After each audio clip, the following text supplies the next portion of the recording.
अस्सलाम वालेकुम। हो सकता है आपने अपनी यूआई यूएक्स डिज़ाइन की रिसर्च में जब आप डिज़ाइनर्स को फॉलो कर रहे हो या कोई ब्लॉग आर्टिकल्स पढ़ रहे हो कुछ भी, उसमें सर्विस ब्लूप्रिंट का एक नाम सुना हो। ये वो चीज़ है जो कि डिज़ाइन के अंदर है तो सही, लेकिन बहुत कम इस्तेमाल होती है, और अगर होती भी है तो एक बहुत स्पेशलाइज्ड नीश में जाकर होती है। इसीलिए हम इसको बहुत तफसीली तौर पर डिस्कस तो नहीं करेंगे, लेकिन मैं आपको फिर भी बता दूंगा कि इसमें होता क्या है। एक सर्विस ब्लूप्रिंट एक यूज़र जर्नी मैप या एक्सपीरियंस मैप जो कि हम पहले पढ़ चुके हैं, उसी की एक एडवांस्ड फॉर्म है। इसमें यूज़र के साथ साथ हम ऑपरेशंस और इंटरनल टीम को भी डिस्कस करते हैं कि वहाँ पे क्या हो रहा होगा। तो मसलन हम सिर्फ ये नहीं बताएंगे कि यूज़र ने परचेज़ कंप्लीट की, हम साथ में फिर ये भी बताएंगे कि हमारी जो ऑपरेशंस की टीम है वो इस टाइम से लेके इस टाइम तक उसका जो भी पार्सल होगा उसको पैक करेंगे।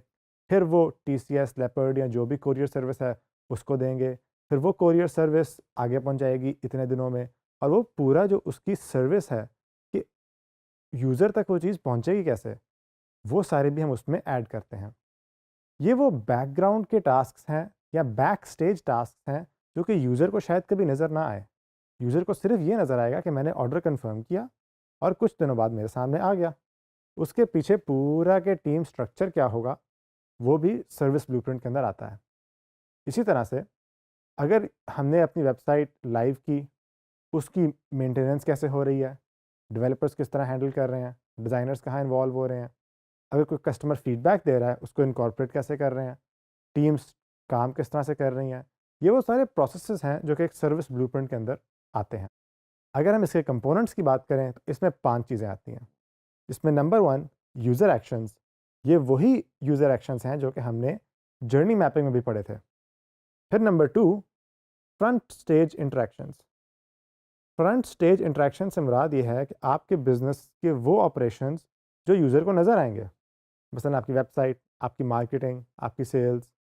फिर आते हैं आपके बैक स्टेज ऑपरेशंस या बैक स्टेज प्रोसेसेस। ये वो हैं जो आपके यूज़र को नज़र नहीं आते। मसलन कि आपने पार्सल पैक कैसे करना है, आपने पार्सल्स बनवाने कैसे हैं, जो भी आपका प्रोडक्ट है वो आप ले कैसे रहे हो, अगर गेमिंग इक्विपमेंट है तो आप ख़रीद कैसे रहे हो, अगर फॉर एग्जांपल आप फर्नीचर मैन्युफैक्चरर हो तो आप बना कैसे रहे हो, कब तक आता है, उसकी क्या टाइमलाइंस होती हैं, कौन कौन से डिपार्टमेंट्स इन्वॉल्व होते हैं, वगैरह वगैरह। फिर चौथा कि कौन कौन से टूल्स और सिस्टम्स आप इस्तेमाल कर रहे हो, वो भी इसमें आएगा। और फिर पाँचवा कि कौन कौन सी टीम्स इन्वॉल्व हैं। इसमें ऑपरेशंस हो सकते हैं, सप्लाई चेन हो सकते हैं, लॉजिस्टिक्स हो सकते हैं, मार्केटिंग, सेल्स, डेवलपमेंट, सारे हो सकते हैं। ये एक बहुत ही कॉम्प्रिहेंसिव एक डायग्राम होती है जिसके थ्रू हम ये बताते हैं कि हमारा पूरा business model end to end काम कैसे करेगा। लेकिन जैसा कि मैंने मेंशन किया, ये अमूमी तौर पे इतना कॉमनली इस्तेमाल नहीं होता, इसीलिए हम इसको बहुत तफसीली तौर पर डिस्कस तो नहीं करेंगे। अलबत्ता एक मैं आपको मिसाल ज़रूर दे दूँ। मसलन एक यूज़र आपकी वेबसाइट पे आया और उसने आके ऑर्डर प्लेस कर दिया। जब ऑर्डर प्लेस किया तो अब यूज़र ने और कुछ नहीं करना। अब यूज़र चाहेगा कि मुझे ऑर्डर ट्रैकिंग नंबर मिले, मुझे ईमेल अपडेट्स मिलें या एसएमएस अपडेट्स मिलें। वो व्हाट्सएप के थ्रू भी हो सकती हैं, डायरेक्ट मैसेज भी हो सकता है, और फिर मुझे फाइनल प्रोडक्ट मिले। तो ये चारों चीज़ें, order tracking, email updates, SMS या व्हाट्सएप अपडेट्स और फाइनल पार्सल डिलीवरी, किस तरह से करनी है, इसमें कौन कौन सी टीम्स इन्वॉल्व होंगी, कैसे होंगी, क्या कोई बंदा मैनुअली बैठ के ईमेल कर रहा होगा या किसी टूल के थ्रू हम ऑटोमेशन रन करेंगे। ये सारे क्वेश्चंस हैं जो कि आपने आंसर करने होते हैं यहाँ पे। और क्योंकि इसमें और भी बहुत सारी टीम्स इन्वॉल्व होती हैं तो डिज़ाइन का इसमें काम कम हो जाता है।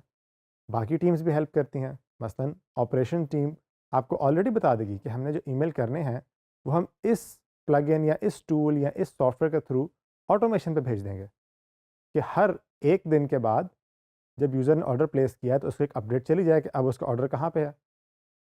और फिर इसी के साथ साथ वो ये भी डिसाइड कर लेंगे कि जो टीम ऑर्डर्स पैक करके भेज रही है वो किस तरह काम कर रही है। तो उम्मीद है आपको यहाँ तक सर्विस ब्लूप्रिंट्स की समझ आ गई होगी। इंशाल्लाह अगले लेसन में हम सर्विस ब्लूप्रिंट और जर्नी मैपिंग को थोड़ा सा कंपेयर भी कर लेंगे।